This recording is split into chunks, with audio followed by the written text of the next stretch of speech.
Loucura? Sonho? Tudo é loucura ou sonho no começo. Nada que o homem fez no mundo teve início de outra maneira. Mas tantos sonhos se realizaram que não temos o direito de duvidar nenhum. Monteiro Lobato. O ilustre escritor vale-paraibano Monteiro Lobato publicou o livro Viagens ao Céu no ano de 1932. Bem antes do homem pisar na Lua, o intelectual que nasceu em Taubaté recrutou Emília, Visconde, Pedrinho, Narizinho, o burro falante e até a cautelosa tia Anastácia para explorarem a Via Láctea. Tudo teve início em uma noite estrelada, quando Dona Benta resolveu ensinar astronomia às crianças.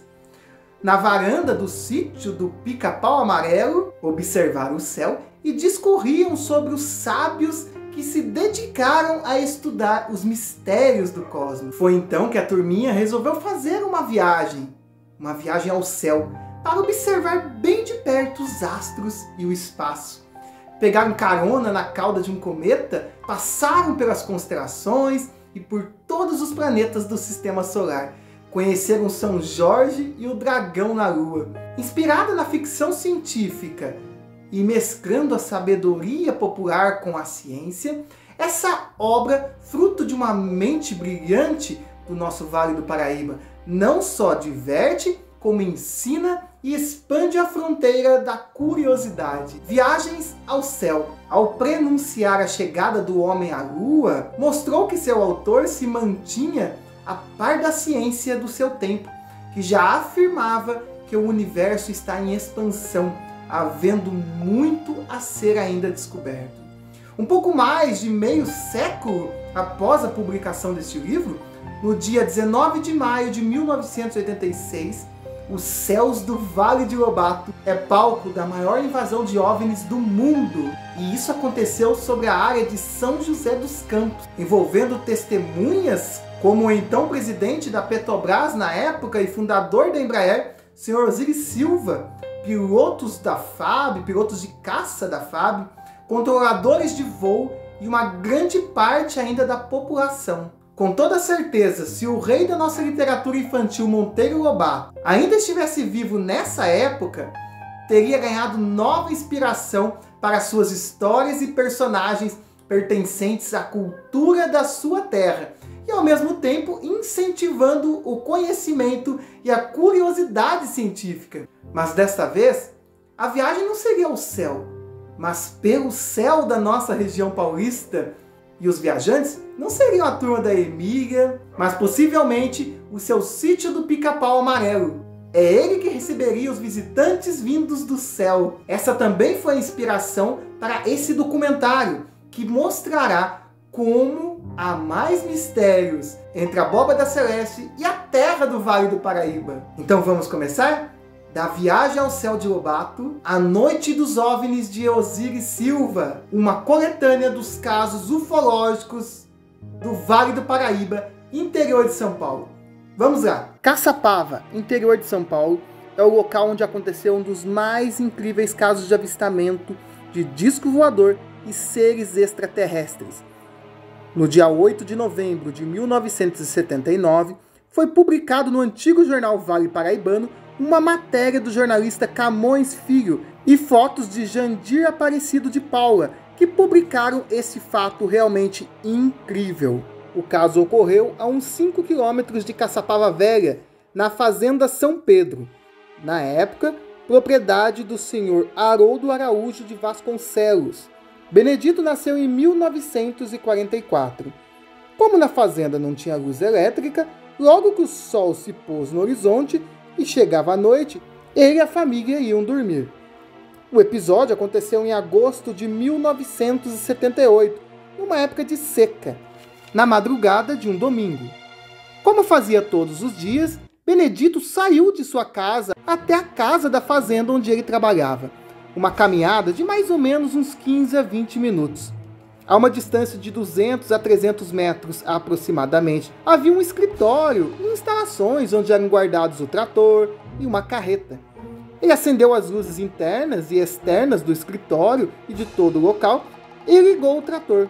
Para seu espanto, ele notou que tinha uma pessoa sentada em cima da carreta. Essa pessoa parecia estar com um farol na mão e fez um sinal para ele tocar a carreta para frente. A pessoa estava sentada em cima da carreta.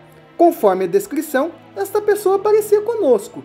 Tinha aproximadamente 1,80 m e a cabeça coberta com um capacete. Como não era transparente, ele não conseguia distinguir o rosto. Vestia um uniforme tipo macacão, um tecido folgado e brilhante.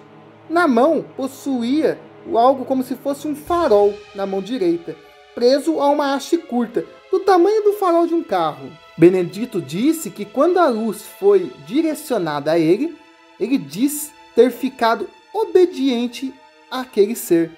Ele voltou ao trator e começou a dirigir ao local onde estavam os coxos, onde coloca o alimento para os animais. Eram 36 ao todo. Cada um alimentava os animais 3 vezes ao dia. O ser desceu também a 1 metro mais ou menos de distância, observando o trabalho de Benedito atentamente. Por 1h30 mais ou menos, ele fez esse procedimento. E quando faltavam apenas 3 coxos para encerrar o seu trabalho, o ser fez um sinal com a mão para que ele subisse no trator novamente, focalizando o rosto de Benedito com aquele farol. Com a visão ofuscada, ele não via mais aquele homem, aquele ser, nem o trator, nem a carreta. Estava já em um outro local, numa reta antes da fazenda. Notou que estava ao lado de um estranho aparelho flutuando, a mais ou menos 1,5 m do chão, aproximadamente 12 metros de comprimento e uns 3 metros de altura. Ele estava inclinado um pouco para baixo, onde havia uma porta, onde tinha uma escada encostada que ia até o chão. Tinha uma sequência de luzes, vermelho, laranja, verde, e estavam todas em fila, separadas por aproximadamente 1 metro de distância cada uma. Ele notou que a uns 10 metros de distância dele vinham mais 3 seres iguais ao outro, também com os faróis nas mãos. Eles atravessaram cerca de arames com 1,60 m de altura, como se elas nem estivessem ali, se comunicando entre eles com um som tipo chiados. Esses seres iluminavam o chão como se procurassem por algo, e quando Benedito tentava ver melhor, eles iluminavam e ele perdia as forças. Ficou mais ou menos uns 15 a 20 minutos. Após isso, o ser que o acompanhava mandou dar 4 voltas em torno do disco voador e depois parar. Nisso, aqueles outros 3 seres já haviam subido na nave e eles foram em direção à parte de trás do objeto e sumiram dentro dela. O que estava com Benedito iluminou o rosto dele com esse farol e ele perdeu noção do que acontecia. E quando se deu conta do que estava acontecendo novamente, já estava num outro local, ao lado do seu trator. Aquele mesmo ser que o acompanhava ainda estava ao seu lado e continuou por mais alguns minutos. Já começava a amanhecer, então seu acompanhante, vamos dizer assim, ele acionou a luz do farol alaranjado, que ainda estava lá, a mais ou menos uns 2 quilômetros de distância. O ser que estava junto com Benedito, então deu 2 voltas em torno do trator e fez sinal que ele iria subir na nave. O tripulante elevou cerca de 20 metros do solo, depois movendo-se na horizontal até uns 2 quilômetros, quando então se apagou. Uma mecha de fumaça apareceu por baixo da nave antes de ela sumir, e após isso ela desapareceu completamente. Dias depois, uma quarta-feira, o fenômeno voltou a ocorrer. Por volta das 5 da manhã, reapareceu aquele disco voador. Quando saía da fazenda, lá estava a mais ou menos uns 15 a 20 metros de altura e mais ou menos uns 200 metros de distância. Ele voltou para contar que o disco voador estava ali de novo, e quando voltaram, o objeto já não estava mais lá. Esse caso foi realmente impressionante. O senhor teve contato não só com a nave, né? Não só com aquele disco voador, como é popularmente conhecido, como também com os seres, com os extraterrestres que estavam ao comando daquela aeronave. Realmente esse caso é impressionante e aconteceu aqui na nossa região do Vale do Paraíba, interior de São Paulo. Vamos ao próximo caso. Lorena, São Paulo. Objetos luminosos foram avistados no céu da cidade de Lorena, no interior de São Paulo, nas noites do dia 11 e 12 de setembro de 2013. Eram 4 pontos luminosos, sendo um deles com um brilho bem mais intenso. O foco de luz tinha um formato arredondado e ele alternava o brilho, a cor e fazia pequenos movimentos, praticamente sem mudar de lugar ou emitir nenhum ruído. Na segunda ocorrência, eram 2 focos luminosos, um acima da cidade e outro em direção à cidade vizinha de Piquete. As luzes foram avistadas por pelo menos 4 horas nas 2 vezes. Segundo testemunhas relataram na internet, em alguns locais houve até mesmo intermitência de energia elétrica. Na época eu fui procurado pelo portal G1 para fazer uma análise do vídeo e falei que tinha uma semelhança com as luzes que foram relatadas por pilotos de caça na chamada Noite dos OVNIs, que aconteceu em 1986, mas que precisaria de mais vídeos para melhor análise, mas não houve mais filmagens. Segundo o pesquisador de astronomia que foi entrevistado na ocasião, Otton Winter, é que não tem nada de extraterrestre. É que alguma empresa poderia ter lançado gases ou algum tipo de partícula no céu e refletidas por algum ponto de luz. Na época, nesse caso de Lorena, que aconteceu em 2013, eu dei entrevista ao portal G1. Realmente foi um caso muito interessante, que eu encontrei muita particularidade, muita semelhança com o caso da Noite dos OVNIs, que vocês vão ver também aqui neste documentário. Realmente impressionante. Só que não teve como prosseguir nas investigações, porque não tivemos mais vídeos, mais fotos deste caso. Mas aí fica a dúvida mais uma vez, né? Teriam sido discos voadores, naves de origem extraterrestres, que foram filmadas na cidade de Lorena, no interior de São Paulo? Vamos ao próximo caso. Guaratinguetá, São Paulo. Pouso de um disco voador ao lado da instalação militar de Guaratinguetá.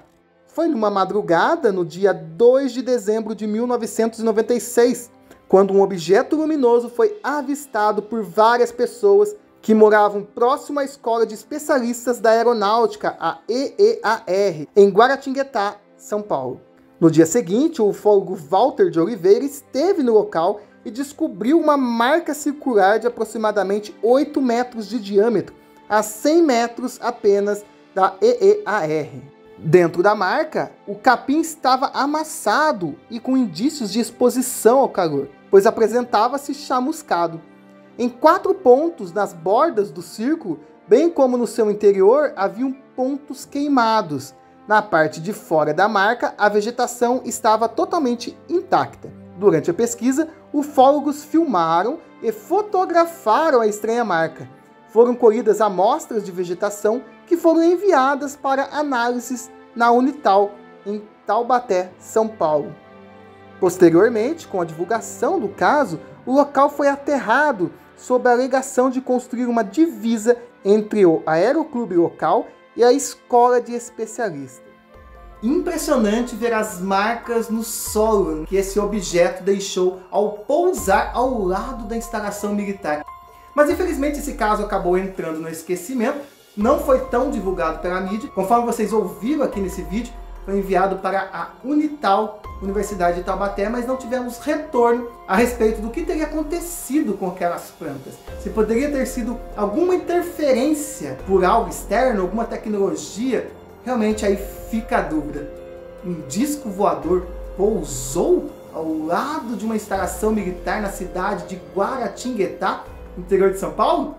Vamos ao próximo caso. Parecia mais um dia aparentemente normal, mas no dia 19 de maio de 1986, 21 pontos luminosos foram vistos no céu da cidade de São José dos Campos, Taubaté e todo o Vale do Paraíba. Caças da FAB, da Força Aérea Brasileira, foram enviados para tentar identificar e se aproximar de tais alvos, que, segundo documentos oficiais de relatos de pilotos e civis, mudavam de cor, direção, voando a velocidades incríveis. Naquele dia, o controlador de voo Sérgio Mota da Silva avistou os pontos no céu. Também, ao mesmo tempo, foram detectados pela torre de comando de São José dos Campos, no aeroporto da cidade. Logo que percebeu o primeiro ponto, acionou o piloto Alcir Pereira da Silva, que passava pela rota dos objetos com o então presidente da Embraer, Osiris Silva, vindo de Brasília para São José dos Campos. Alcir fala no áudio que foi divulgado quase 3 décadas depois que iria se aproximar do alvo, mas, para seu espanto, o mesmo mudou de localização a altíssima velocidade. Pô, isso aí é avião, né? Não é avião? Que isso, cara? São 3 então? Tem mais ainda? O que é isso? Controle, o Mike Bravo Zulu tá pro onda radial 270 de São José, tá perseguindo um objeto aqui, cara. Ele viu, tá atrás. Mike Bravo Zulu, São José, poderia descrever o objeto novamente? Pode afirmar com certeza que não se trata de estrela? Afirmativo, que desapareceu novamente. Entendi, desapareceu novamente. Com certeza não se trata de estrela. Afirmativo. Controle? Oi? Brasília? O cara tá vendo outra à direita dele na radial 100 mais ou menos. Disse que não é estrela não e foi atrás. É uma festa. Eu perdi a referência visual com eles, mas no tempo que eu pude ver era um festival de cores lindo. Logo em seguida, 5 caças tentaram identificar do que se tratava esses pontos luminosos e perseguiram essas luzes. Foram 4 horas desta perseguição, se podemos assim dizer. Teve um momento que um piloto chegou a relatar que tinha 5 de um lado da asa e 4 do outro lado do avião, deixando-o perplexo como se voassem em esquadrilha. Na época, o então ministro da Aeronáutica, Otávio Moreira Lima, falou sobre o fato. O que ocorreu foi que os radares detetaram vários objetos não identificados na área de São Paulo, São José dos Campos, Rio de Janeiro. O piloto Alcir também disse o seguinte: eu fui piloto por muitos anos e nunca tinha visto nada como aquilo. Era frágil demais. Impossível que houvesse um humano dentro dele. Eu não sei se era um disco, mas era um brilho muito forte, relembrou mesmo. Eu, ufólogo Renato Mota, também participei desta entrevista especial da Noite Oficial dos OVNIs e falei o seguinte nesta entrevista: foi uma oportunidade única de contato com seres extraterrestres. A questão não é mais saber se existe vida fora da Terra. Isso nós já sabemos. A questão é saber quando irão se apresentar para a humanidade. Para mim, esse é um mistério resolvido. Eram naves de civilizações avançadas extraterrestres. Apenas no ano de 2014, foi divulgado um dossiê, um relatório final sobre o caso, onde tem a seguinte conclusão: os fenômenos eram sólidos e refletem, de certa forma, inteligência, pela capacidade de acompanhar e manter distância dos observadores. Hoje, os relatórios fazem parte do Arquivo Nacional. Todos os arquivos foram digitalizados e seu acesso tornou-se possível em 2014 para qualquer cidadão. O contato que eles estavam tendo visualmente também, não só visualmente como no radar. Realmente esse caso é um marco na ufologia mundial, que eu particularmente acredito que perdemos uma grande chance de contato com uma civilização extraterrestre. E você, o que você acha de todos esses casos? Teríamos tido contato com seres extraterrestres? Extraterrestres estiveram aqui no interior de São Paulo, aqui no Vale do Paraíba?